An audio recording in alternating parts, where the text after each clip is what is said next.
A gente tá à deriva. Você não. Você tá lavando louça, ou deitado no sofá, ou chacoalhando no busão, sei lá. Eu e a Tatiana Merlino estamos à deriva depois que a voadeira atingiu em cheio um tronco de árvore. O rio Camutá tem águas escuras, e até que não é muito largo não, para os padrões da Amazônia. Dá na partida lá? Não, ele foi, olha, ele aciona, mas na hora de bater lá, ó. Não tá dando lá? Mexe no manete aí.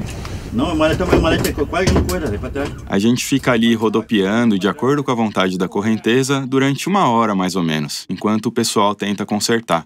Como eu não entendo nada do assunto, o jeito é pegar o gravador e passar o tempo.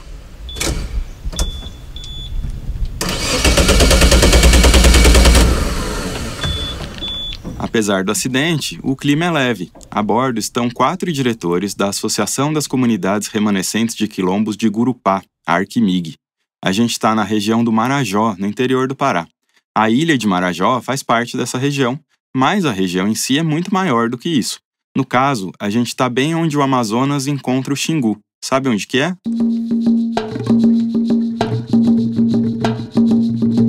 24 horas antes, tudo estava muito mais tenso e engessado. 1 semana antes, o clima era pior ainda. O presidente da Associação Quilombola, Francisco Muniz, estava muito desconfiado. Ele dizia que não daria tempo de preparar a nossa visita. Quem sabe dali a uns 2 meses.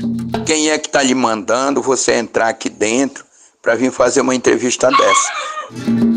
A preocupação dele era de que uma reportagem pudesse prejudicar o projeto de carbono assinado com uma empresa de São Paulo, a Carbonext. Num grupo de WhatsApp, o debate correu solto entre os moradores das comunidades. Um líder dizia que tudo bem, que a gente podia ir, desde que assinasse um contrato falando que o texto final seria aprovado por eles. A gente decidiu que deveria ir mesmo assim e sem assinar contrato. Os pés de açaí ainda estavam secos quando a gente chegou na cidade de Gurupá, em fevereiro de 2024. A maniva da mandioca também não vingou. Só quando a água chegou atrasada é que brotou um pouquinho. O verão deu uma quebrada, né? Como eu falei ontem lá, vocês tiraram 4 rasas para dar 2 fardos. Agora eles tiram só dá um fardo e se às vezes nem dá, né? Porque vai secando. Não, na verdade ela aguou, né? Ela aguou e aí ficou mesmo... Ela ficou tipo escaldada a mandioca. Cozinhou. Já tinha acontecido isso? Não. Nessa história não. Não, ela dá assim todo ano, né? Na época do verão, ela agoa, que a gente chama, né? Mas isso não é tanto assim como aconteceu o ano passado. Cozinhar que nem o ano passado. Foi muito forte o verão. Como chama a mandioca? Esses tempos andam mesmo meio estranhos. A empresa da Faria Lima, em São Paulo, ensinando quilombola do Pará como é que faz para preservar a Amazônia. Eu nunca tinha visto uma safra de mandioca ter problema desse tamanho. Nessa área da Amazônia, chega a tardar 1 ano e meio para poder colher. E é o principal item de consumo das famílias, junto com o açaí. Então, uma safra quebrada se transforma num problemaço. Nossas comunidades elas estão enfrentando uma crise econômica por conta da estiagem, que foi muito forte. Esse é o Agenor Pombo, presidente da Cooperativa Agroextrativista dos Remanescentes de Quilombos Defensores da Floresta de Gurupá, que a gente vai tratar só como Copaua. E tudo afetou, né? Pegou fogo nesses campos tudo, né? A caça sumiu, correu para alguns abrigos melhor, né? Peixe secou o rio, secou o campo. Poço, morreu peixe, né? Lá no Joca nunca tinha acontecido, morreu peixe no igarapé mesmo. Começaram a ver peixe buiado, morto. A água tão quente, né? Peixe.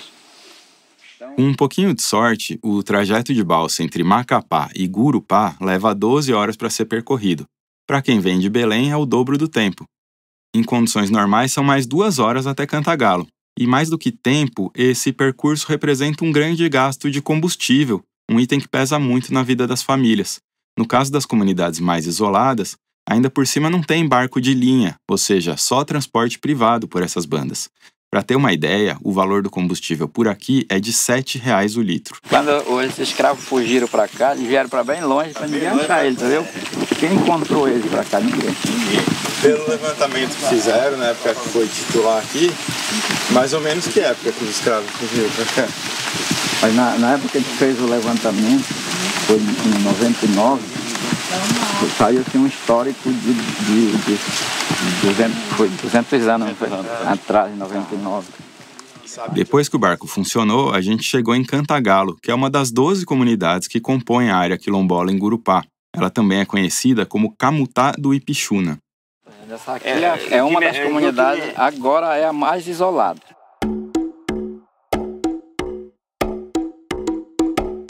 Os estragos da seca de 2023 estavam pelo caminho. Foram queimadas grandes que se alastraram na vegetação, que exigiu muita colaboração entre os quilombolas. É devastador ver que as pessoas que menos têm culpa pelo colapso climático estão sendo muito afetadas, e bem num lugar que é pura água, onde seria impensável avistar uma seca. A seca já seria motivo suficiente para a gente viajar até Gurupá, mas a nossa razão era outra. Era algo que estava no ar da cidade e de muitos outros povoados amazônicos. Eu sou João Pérez e você está no Prato Cheio, podcast de O Joio e o Trigo. Esse é o primeiro de 3 episódios da série Faroeste Carbono. Mais uma vez eu pego a estrada, o rio e o igarapé em companhia da Tatiana Merlino, repórter e editora de Colapso Climático.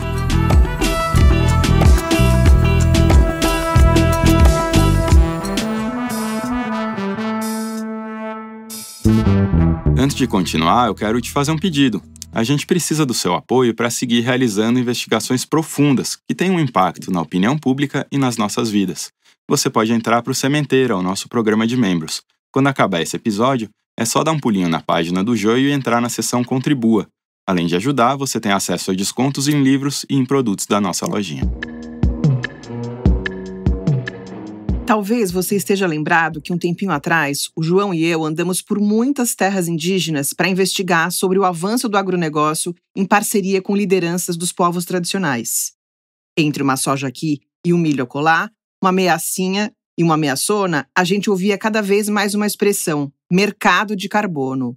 Tava na cara que tinha alguma coisa grande acontecendo. Mexe na manete aí.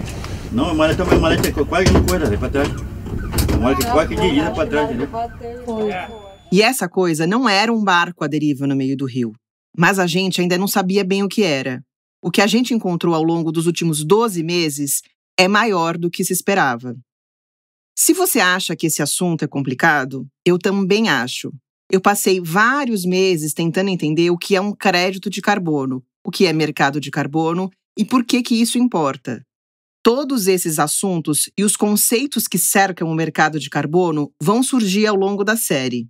Para isso, a gente conversou com 32 pessoas e leu milhares de páginas de documentos, livros, artigos e ações judiciais. Mas tem uma coisa que eu gosto muito e eu sinto que você também: histórias humanas. Para mim, o que faltava na conversa sobre mercado de carbono eram histórias.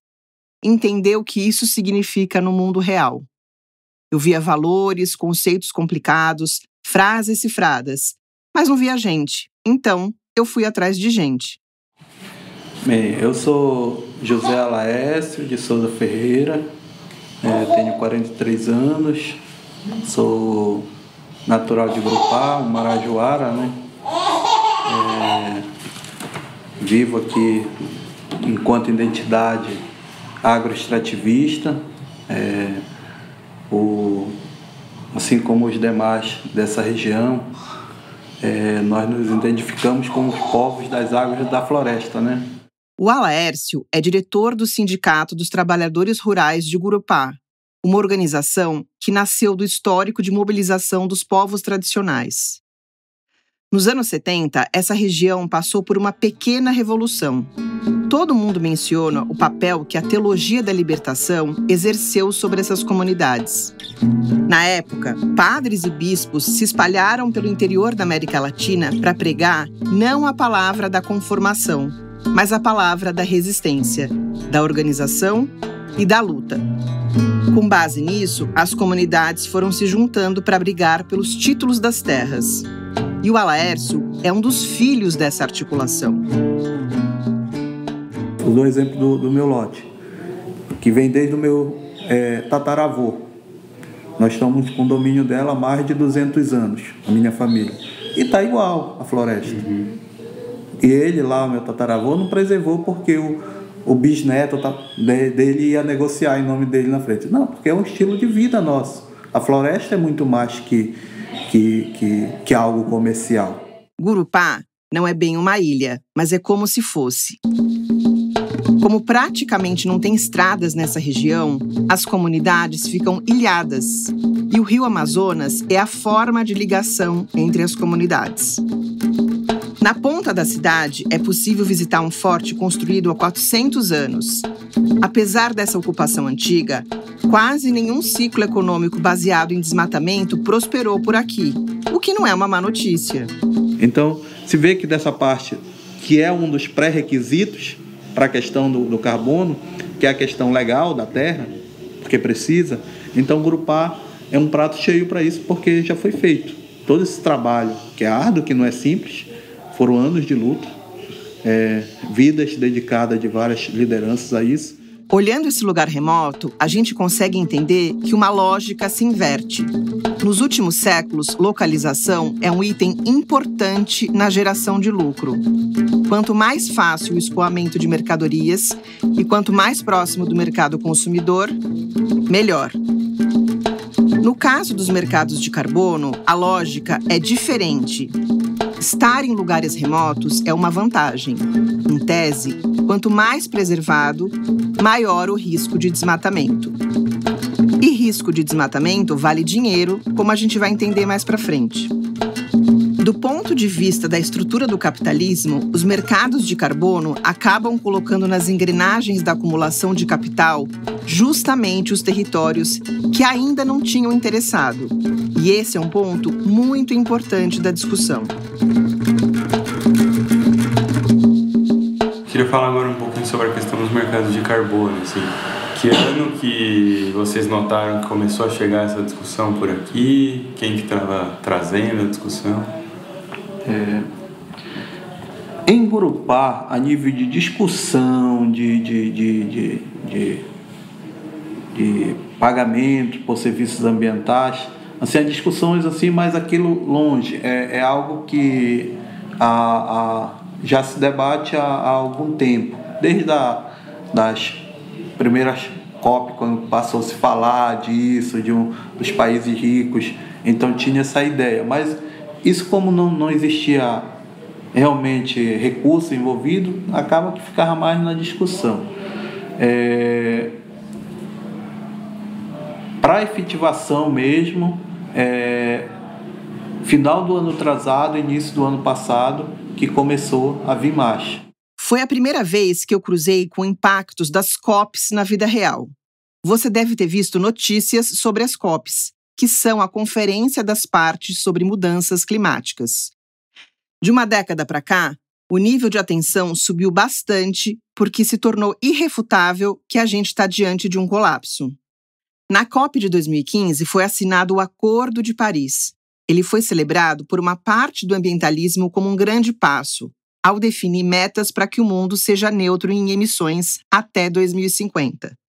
Todos os países passariam a ter obrigações.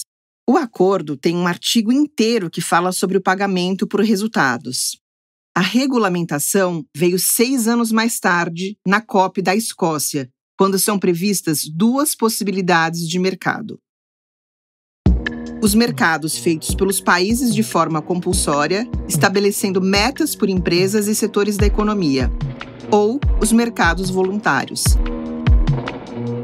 É então que a gente, dentro de terras indígenas, começa a cruzar toda hora com discussões sobre mercados de carbono. Nós não somos loucos de rasgar dinheiro, né? Mas nós não queremos nos comprometer com algo que aparentemente pode ser legal, mas que, se você pensar bem, pode, como tem muitas perguntas não respondidas, não dá de você encarar. A área urbana de Gurupá tem uma beleza inversamente proporcional à das comunidades ribeirinhas e rurais. As áreas não urbanas têm paisagens lindas, rios com pesca abundante e uma vegetação tão imponente quanto você possa imaginar. Já a cidade impressiona mesmo pela precariedade. Tem esgoto pelas ruas, muitos buracos, um atendimento de saúde que todo mundo reconhece como péssimo, várias estruturas que não funcionam. A sensação de deriva é patente.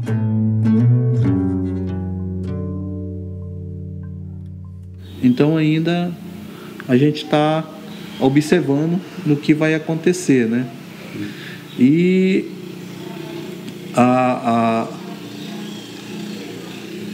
isso se dá muito pela uma ausência do governo, da política governamental, nas 3 esferas, município, estado e União. Porque se houvesse um maior investimento na educação, na formação das pessoas para entender direito essa situação que está acontecendo no mundo todo, e a Amazônia como alvo disso. Cerca de 25% da população de Gurupá recebe Bolsa Família. Entre os quilombolas, praticamente todas as famílias são beneficiárias. A gente já volta. Oi, eu sou o Vitor, eu sou editor de som e crio as trilhas sonoras aqui do Prato Cheio. Quem assina a newsletter do Joio recebe toda sexta-feira no e-mail nossas novidades editoriais, destaques do que está acontecendo no mundo pelo olhar de nossos editores e repórteres, além de dicas exclusivas da equipe. É só entrar lá em ojoiotrigo.com.br e procurar por Cesta Básica. Tesoureiro da cooperativa, o Joãozinho é o financeiro, o Agenor o presidente. A gente está em uma sala do Sindicato dos Trabalhadores Rurais de Gurupá. É uma casa na beira do Amazonas, em formato circular, que um dia, segundo dizem, já foi sede de uma das empresas que exploravam os trabalhadores, até que foi tomada por eles. São 8 da manhã e, enquanto a gente chega, ainda tem uma turma limpando a bagunça da festa que virou a noite. A gente entra na sala e fica à espera dos representantes da Associação dos Quilombolas de Gurupá. Esse é o dia anterior àquele lá da deriva, ou seja, o dia em que a situação estava mais tensa. Os diretores chegam numa comitiva grande, o que dá a dimensão da importância que viram nesse encontro. Ajudei também a construir os planos de ação. Deixa eu te contar, então, o que a gente veio fazer aqui.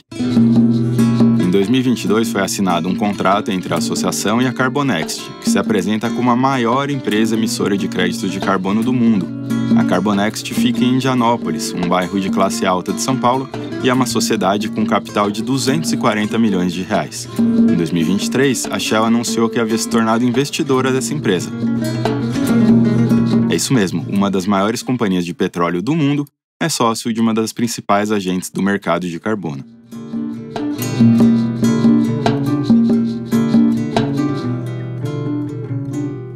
Bom, então assim, tá de forma mais de se apresentar, né? Dá pra sentir que o pessoal tá meio amarrado. Tudo começa muito formal, num tom ensaiado. Eles se dividiram, cada um fica com uma parte da apresentação. Estamos aqui no decorrer das apresentações, a gente vai apresentar e no final, se tiver as dúvidas, a gente vai tirando as dúvidas. Talvez só na apresentação não fica bem esclarecido, a gente vai estar à disposição para responder. Eles projetam na parede um PowerPoint com muitos slides e números. 21 meses, de construção do projeto. 24 reuniões, 839 quilombolas envolvidos nas discussões. 28.400 horas trabalhadas. 14 especialistas contratados, 85 mil quilômetros percorridos. Beleza, não precisa guardar nenhum desses números porque o que importa é outra coisa. Lembra que a gente conversou sobre a luta dos povos dessa região pelo reconhecimento? O território quilombola foi titulado pelo Instituto de Terras do Pará em 2000. Ele tem 83 mil hectares. Para você ter uma ideia, é quase o tamanho de Belém, que é grande, né? O projeto da Carbonext tem duração de 30 anos e abrange 80% do território. Espera aí que a gente vai discutir essa questão com calma. O escritório lá, de projetos, o presidente, ele sempre quis puxar, projeto, porque como finalizou de manejo, aí as famílias que já estavam, como as meninas já citaram, acostumados a ter seu recurso todo mês aí, pegar a vez de adiantamento e tudo, porque esse projeto era diferente do agora que a gente está trabalhando. Então a gente foi lá. Essa é a última parte da nossa conversa depois de 3 horas e meia. Quem está falando é a Sueli Pombo, tesoureira da Associação Quilombola. E o lá que ela menciona é a Secretaria Estadual de Meio Ambiente do Pará. A gente recebeu a proposta de um projeto de soja. Não, isso nós não queremos, porque a gente já viu, né, que teve impacto no manejo. Deixa só eu enfatizar esse ponto. Foi na Secretaria do Meio Ambiente, que eles receberam uma proposta de desmatar a área para produzir soja no meio do Rio Amazonas. E o manejo a que a Sueli se refere é o projeto de manejo de madeira. Esse é outro capítulo importante da história de Gurupá. Nas últimas décadas, as comunidades tiveram contratos com uma madeireira que faz projetos de exploração na Floresta Nacional de Caxiuanã. Segundo várias fontes com quem a gente conversou, quem fez a mediação com a Carbonext foi a Campo Verde, uma empresa que era sócia da derrubada de madeira dentro do território. Vamos escutar o que diz o Agenor Pombo, presidente da cooperativa. A Campo Verde ela já era uma parceira, ela já tinha uma atuação dentro do território, com um conhecimento mais jurídico, né, que os advogados da Campo Verde, eles trabalharam um pouco na participação do projeto do crédito de carbono, do projeto de manejo, né? Então, uma outra coisa que eu fiz essa pergunta no início, porque as duas, né, eles iam entrar lá. Então, assim, eles tinham essa logística deles aqui em Gurupá, e a Campo Verde, dessa parte de deslocamento de voo, né, eles têm um avião que faz o trabalho todo, então a Carbonext fechou, e já foi uma articulação mais entre eles lá. Numa entrevista ao podcast Earth News Terra, Janaína Dalan, a CEO da Carbonext, menciona que 70% dos créditos ficam nos territórios, ou seja, a parte da empresa seria de 30%. Mas, no caso dos quilombolas de Gurupá, a Carbonext e a Campo Verde ficam com 35% dos lucros. É importante dizer que a gente pediu uma entrevista para ela, mas a empresa só aceitou responder algumas perguntas por e-mail e não pessoalmente. Quem que é a Campo Verde na fila do pão? É uma empresa que tem como sócio Adnan Demac, ex-prefeito de Paragominas. Entre os outros sócios, 2 deles respondem a vários processos por desmatamento. Isso torna o projeto AUA, que é o nome do projeto de carbono dos quilombolas de Gurupá, algo ainda mais curioso. Eu vou te mostrar um trecho da nossa reunião em que começa a apresentação feita pelo Jailson Moreira, o Pino. Tá, então aqui como a gente vê, né, uma imagem aqui do nosso território, né, e aí a gente pode destacar esses pontos vermelhos, a questão do desmatamento que já ocorreu dentro do território, né? Nós temos aí, foi constatado, mais de 3 mil hectares já do território desmatado, né? As nossas ações de proteção podem garantir que 38 mil hectares sejam desmatados nos próximos 30 anos. Ou seja, se o desmatamento for no mesmo grau que tá hoje, né? No caso, se a gente não fazer um projeto de rede para proteger esse território, do jeito que está o andamento do desmatamento, nós podemos perder 38 mil hectares do nosso território durante 30 anos. Uma pausa rápida para situar esses números. O território tem 83 mil hectares. O projeto da Carbonext se baseia na premissa de que 35 mil hectares, ou seja, 42%, seriam desmatados nos próximos 30 anos. Posso fazer uma pergunta aqui? Sim. Essa estimativa dos 3 mil hectares é em qual período? Até 2021. Mas desde? Desde desde o início, né? Entendeu? Até 2021 nós temos 3 mil hectares, né, de floresta desmatada, né? E aí esse desmatamento, esses 3 mil é para roça? Isso, é o uso da monocultura da mandioca, foi na verdade o que mais tirou a floresta, né? Eu confesso que a gente ficou incomodado nessa hora. Chamar a mandioca de monocultura e colocar os quilombolas como principais agentes do desmatamento pareceu uma distorção. A gente discute mais essa questão no 3º episódio da série. queria fazer uma pergunta aí. Eu entendi quais são, no slide anterior, quais são as ameaças, né, ao território. Agora eu queria entender como é que vocês chegaram a esse número. Assim, se desde, eu não entendi o cálculo inicial até 2021, o cálculo inicial seria desde a criação da associação, desde do território titulado, esses 3.000 hectares, ao longo de qual período? Não sei qual, porque até 2021, é de quando até 2021? E depois, por que 5.000 hectares entre 2021 e 2027? E por que mais 30.000 hectares entre 2027 e 2021? Porque, assim, essa é uma projeção, assim, ela é feita, tem todo um programa, né, que faz essa projeção, né, e aí, assim, esse seria o nível de desmatamento até 2051, entendeu?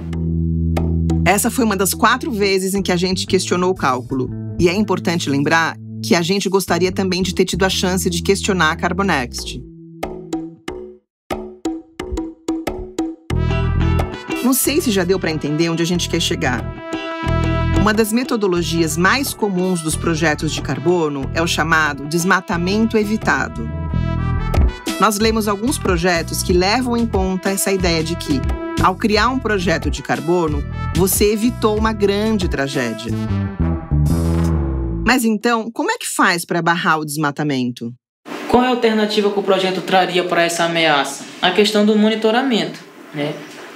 A empresa vai entrar com monitoramento remoto, né? Questão de drone, até mesmo satélite, né? Todo o impacto que é gerado na área, a empresa, por exemplo, tem uma queimada ali de 5, 10 hectares. O satélite já consegue detectar, né? E a empresa detecta no seu satélite e manda para nós. Olha, teve tal impacto ali em área tal, né? A gente pede que os guardiões possam averiguar. Então os guardiões vão na área e vão detectar os pontos, tirar as fotos, né? Com as coordenadas geográficas, e aí já prepara o relatório e manda para eles, entendeu? O slide que fala sobre os guardiões da floresta tem um logotipo verde com uma coruja.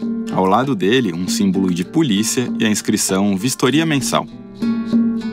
A gente perguntou algumas vezes sobre essa questão porque existe um risco envolvido. É comum que comunidades abandonadas pelo Estado façam o próprio monitoramento do território, o que também torna comum a ocorrência de ameaças, intimidações e mortes. Quem vai se responsabilizar caso isso ocorra? Faz décadas que o poder público é deficitário no combate ao desmatamento. Faz 20 anos que a gente ouve falar sobre a meta de desmatamento zero, e agora está prometida só para a próxima década. Você pode olhar para isso como um copo meio cheio ou meio vazio. O lado meio cheio diz que o mercado de carbono vai cumprir um papel que o Estado não deu conta de cumprir. O lado meio vazio diz que o Estado tem toda a condição de dar conta de combater o desmatamento. Por exemplo, poderia executar de verdade as multas dadas aos latifundiários. Seria um ótimo começo. Os 83.000 hectares do território são um tamanho considerável para depender de 24 pessoas que não têm poder de polícia. E é importante lembrar que a maior parte da derrubada dentro de territórios tradicionais é feita por invasores e não pelos moradores. Em caso de desmatamento, quem fica sem os créditos são as comunidades tradicionais. Isso não é trivial quando você tem uma família que passou o ano inteiro esperando por esses recursos.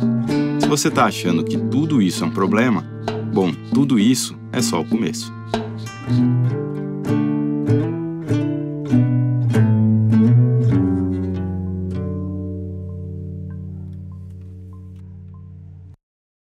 Oi, aqui é o Vitor de novo.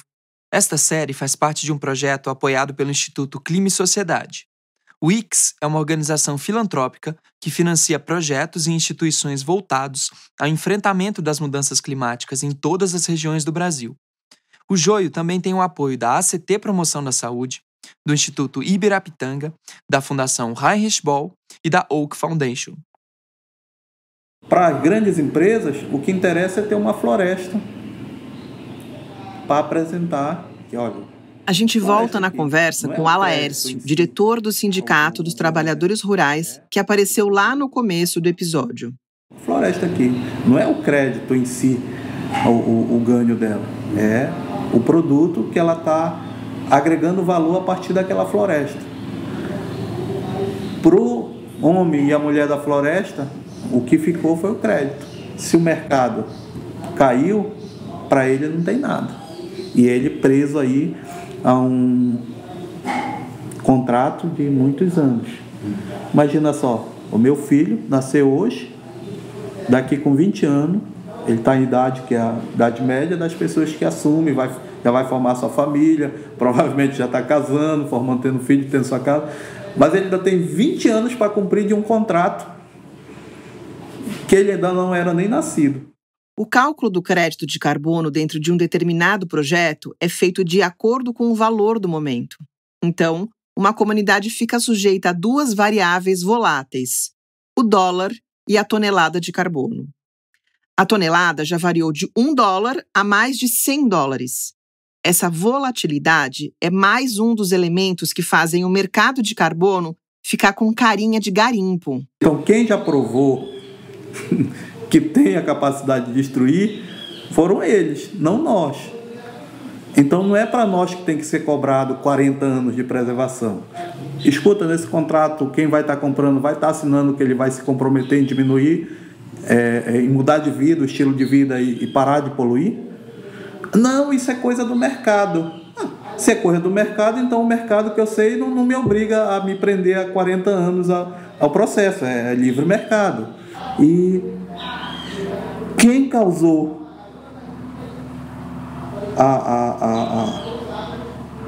esse desequilíbrio climático é o mesmo que está propondo solução, e uma solução fácil e errada, porque só vai dar ganho para quem ganhou dinheiro provocando desequilíbrio, agora quer ganhar mais dinheiro em nome de dizendo que vai preservar.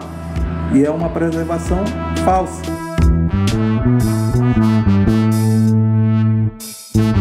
Bom, chegou a hora da gente aterrissar no básico do mercado de carbono. Essa parte é um pouquinho difícil.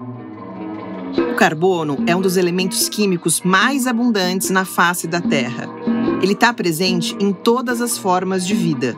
Por isso, o ciclo do carbono é um dos mais importantes para a regulação da vida no planeta. Durante a fotossíntese, a respiração celular captura gás carbônico e libera oxigênio. Em condições normais, o carbono é fundamental para garantir que a temperatura e a atmosfera propiciem a existência de vida. A queima de combustíveis fósseis, o desmatamento e a produção de animais em larga escala estão liberando mais gases poluentes do que nunca. Faz pelo menos 5 décadas que a Terra atingiu um ponto de desequilíbrio nas emissões. Além do gás carbônico, vários outros gases contribuem para o colapso climático. Mas o metano ele é muito mais poluente do que o gás carbônico. A Tatiana Oliveira é assessora para políticas socioambientais e climáticas no Instituto de Estudos Socioeconômicos, o INESC. Ela é formada em Relações Internacionais e Ciência Política e tem mestrado e doutorado em Desenvolvimento Sustentável pela Universidade Federal do Pará. Ela vai nos ajudar bastante ao longo dessa série. E por que a gente escolhe, então, o dióxido de carbono para falar disso e não o metano, já que o metano é o mais impactante, né? Porque o dióxido de carbono é o mais presente em termos de quantidade, em termos de volume. Então, ele permite essa parametrização. Então, um crédito de carbono é um certificado negociável que representa 1 tonelada de carbono que supostamente foi retirada da atmosfera. Cada tonelada, um crédito, ou uma quantidade equivalente dos outros gases poluentes. Esse certificado pode ser comprado por companhias e pessoas que precisem reduzir impacto ambiental ou que estejam querendo fazer um marketing em cima. Então, quais são os atores que compõem o mercado de carbono? Primeiro, você precisa ter uma empresa ou um governo que queira reduzir as emissões. Ou, se não der para reduzir as emissões, você vai lá e compra de alguém que esteja reduzindo. De outro lado, precisa de empresas, associações, comunidades e até fazendeiros que consigam comprovar, pelo menos na teoria, que estão reduzindo as emissões. No meio de campo, precisa de uma empresa responsável por essa emissão, como a Carbonext, que vai armar toda a parte burocrática do projeto, escolher a metodologia, fazer os cálculos e protocolar o pedido. Esse pedido vai para uma certificadora, que é uma organização especializada em contabilização e verificação de gases de efeito estufa. No caso, a maior certificadora do mundo é a Verra, que é quem deve avaliar a solidez do projeto e garantir que esse projeto tenha adicionalidade. Esse é um conceito-chave. A adicionalidade é a comprovação de que aquele projeto está de fato garantindo uma redução de emissões que não se daria sem a existência dele. É por isso que os projetos de carbono têm buscado lugares que são remotos, mas que estejam ameaçados por desmatamento. Um lugar sem pressões e ameaças não interessa. O objetivo inicial do RED era que ele funcionasse como um mecanismo de pagamento por resultados, ou seja, um mecanismo que estivesse fora do mercado. É uma espécie de premiação, sobretudo dos países com floresta tropical, que tivessem comprovadamente conservado as suas florestas durante um determinado período de tempo. Já na segunda edição da COP, em 1997, foi aprovado o Protocolo de Quioto, que definiu metas de redução das emissões de gases pelos países. É então que se começa a se falar em RED, que é a sigla para Redução das Emissões por Desmatamento e Degradação Florestal. Quer ver como esse debate não é tão difícil assim? Nessa primeira época, você começou a cruzar com a expressão pegada de carbono. É uma tentativa de individualizar essa questão com base na ideia de que todo mundo tem uma pegada para compensar. Todo mundo tem culpa no cartório, do Elon Musk ao Ribeirinho. O protocolo só foi ratificado em 2005 e foi então que a gente viu uma primeira leva de projetos de carbono, inclusive no Brasil. Mas era naqueles moldes que a Tatiana Oliveira contou pra gente. Era uma negociação entre governos e não propriamente a formação de um grande mercado. A gente geralmente fala sobre eles com uma perspectiva muito contemporânea, né? Como se o assunto tivesse acabado de aparecer. Na verdade, esse é um debate que acontece desde a década de 60, os primeiros experimentos, as primeiras discussões muito iniciais, e essa discussão vai evoluindo ao longo das décadas de 70 e 80, não coincidentemente, em paralelo à afirmação do neoliberalismo como, né, a visão econômica e a forma de organização do Estado contemporâneo. Ou seja, em vez de uma punição, você estabeleceria uma premiação, em vez do negativo, o positivo. Deixa eu te mostrar mais um trechinho da entrevista dada pela Janaína Dalan ao podcast Earth News Terra. A gente analisa essa sua área, vê se tem alguma ameaça de desmatamento, se tem serrarias próximas, se tem histórico de desmatamento, se já pegou fogo muitas vezes, se tem muitas comunidades ao redor, estradas que podem escoar essa madeira. Então, tudo isso é analisado. E aí a gente entende quando um projeto fala, puxa, esse aqui está realmente sofrendo muita ameaça de desmatamento, ele já teve invasões comprovadas, etc. Lembra que a gente falou sobre aquela metodologia do desmatamento evitado? Os créditos são calculados em cima das toneladas de carbono que deixaram de ser liberadas. Ou seja, se você supõe que o desmatamento seria trágico, isso faz com que seu projeto valha muito mais dinheiro. Nesse caso, a gente constata um quádruplo conflito de interesses. Os donos das terras, a empresa emissora, a empresa certificadora e as empresas compradoras têm todo interesse em um exagero nos números. Deixa eu pedir a ajuda da Tatiana. Essa expressão de desmatamento evitado, ela é muito polêmica na própria negociação internacional, justamente porque a gente não consegue ter parâmetros exatos para estabelecer o que é o evitado. O evitado é um signo de especulação aqui, né? Ou seja, não há parâmetro possível para ele, né? Eu separei uma reportagem publicada pelo The Guardian em janeiro de 2023. A investigação mostra que 90% dos créditos de carbono que passam pela principal certificadora do mercado são um fantasma ou têm efeito nulo no combate às mudanças climáticas. Foi uma apuração de 9 meses e que mostrou um efeito muito aquém do propagandeado pela Verra. Bom, mas então, como fazer com que a preservação seja mais lucrativa que a destruição? Essa pergunta faz sentido. Se a gente fosse esperar pelos ideais humanitários de latifundiários e empresários, até hoje teria escravidão aprovada pelo governo. Então, como criar uma economia em que a destruição custe caro? E para isso, o mercado e a crença na capacidade do mercado de transformar os comportamentos do mercado e dos preços, né?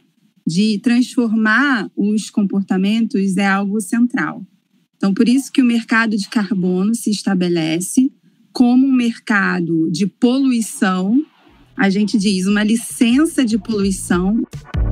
Você entra na página da companhia aérea e recebe a proposta de neutralizar as emissões de carbono do voo. No posto de combustível, a empresa promete que a gasolina é carbono neutro. A Fórmula 1 jura neutralizar as emissões de carbono. Uma espécie de circo romano dos combustíveis fósseis, que desloca milhares de pessoas por dezenas de cidades mundo afora, jura ser carbono neutro. Não tem algo estranho acontecendo? Então, por exemplo, eu sou uma pessoa carbono neutro. A Janaína Dallan deu uma entrevista também ao programa É Tempo de Amazônia. Eu vou lembrar de novo que a gente também gostaria de ter feito uma entrevista com ela. Você entra no site, faz o seu cálculo da sua pegada, né, vê quanto você emite por ano de toneladas de CO2 equivalente, e aí nisso você consegue transformar numa assinatura mensal, você paga um pouquinho por mês, o meu acho que dá R$38 por mês, mais ou menos. Num mundo em que a maioria das pessoas mal consegue comer, dá para imaginar que essa compra de créditos por pessoas físicas vá resolver o problema? E aí, inclusive, quando ela vira carbono neutro, ela acessa um clube de benefícios que a gente tem parceiros que dão descontos para eles. Então, você vai comprar um produto, você tem um cupom e você tem 15% de desconto, 10% de desconto. E a sua assinatura, no final, ela sai até de graça, porque esses parceiros incentivam as pessoas a serem carbono neutro. Então, é uma troca, né, entre todos se beneficiando e democratizando essa informação. Isso reforça a ideia de que a gente não precisa de nenhuma mudança profunda nos modos de vida. Todo mundo pode continuar andando de carro. Usinas podem ser movidas à base de carvão. O Neymar não precisa abrir mão do jatinho. Inclusive, pode levar o Robinho e o Daniel Alves a bordo.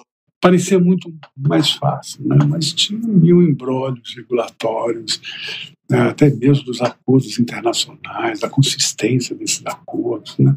Depois de voltar de Gurupá, eu fui até o centro de São Paulo conversar com o André Vilas Boas. Ele é secretário executivo da Rede Xingu Mais, associado fundador e membro do conselho diretor do Instituto Socioambiental e do Imaflora. Ele foi um entusiasta de primeira hora dos mercados de carbono.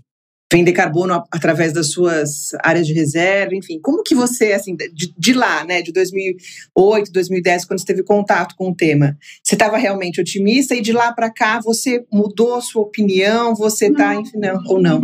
O cenário se complexificou, né?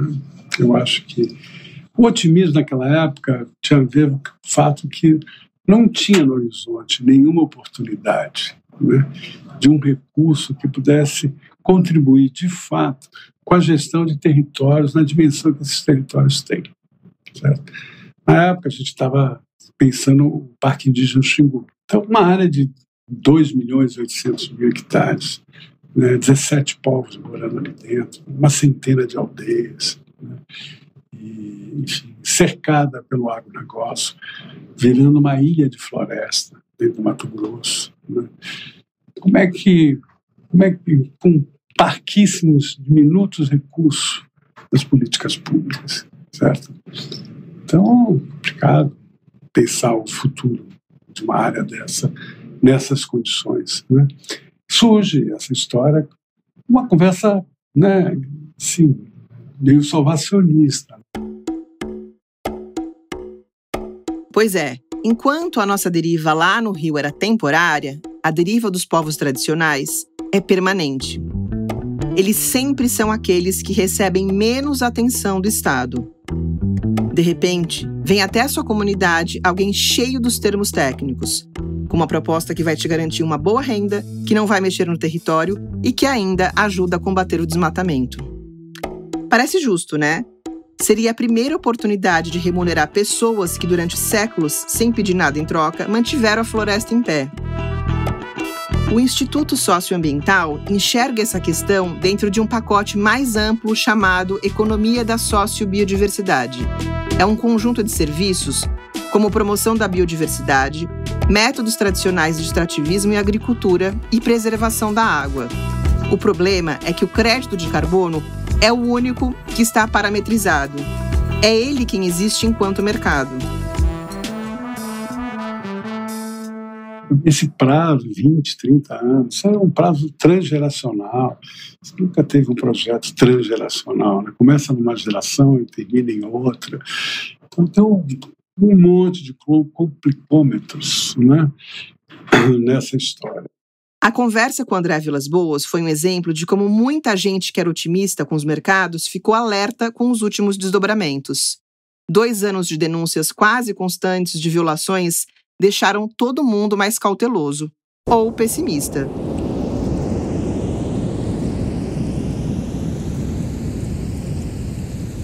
Enquanto a gente conversava sobre a seca no Quilombo Cantagalo, a chuva chegou. E era uma chuva especial demais, porque em pleno inverno amazônico fazia 6 dias que não chovia. Outra coisa que ninguém nunca tinha visto.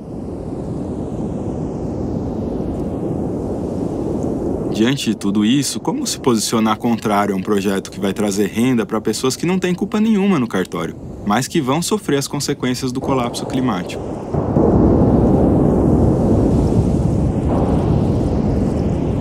Quando a gente já estava pronto para ir embora, chegou uma tormenta. A gente não ficou à deriva, mas precisou navegar bem devagar, respeitando o humor do rio Amazonas. Eu fiquei pensando em algo que o Alaércio tinha dito durante a conversa lá no sindicato. Porque a floresta ali há muito tempo, ela está em equilíbrio. Não é que nem você que tem um controle aqui desse microfone, você consegue aumentar ou diminuir o volume.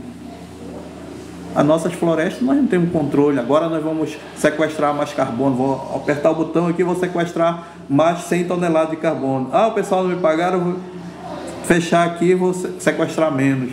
Não existe isso, está em equilíbrio há muito tempo.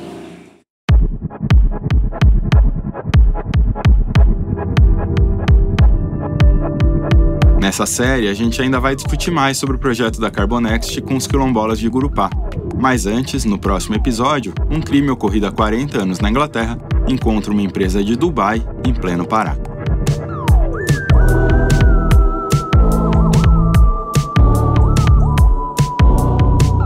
A pesquisa e a narração desse episódio foram feitas por mim, João Pérez e Tatiana Merlino. O roteiro é meu. A Luísa Coelho faz a produção executiva do Prato Cheio e a produção é feita por Natália Iwasawa.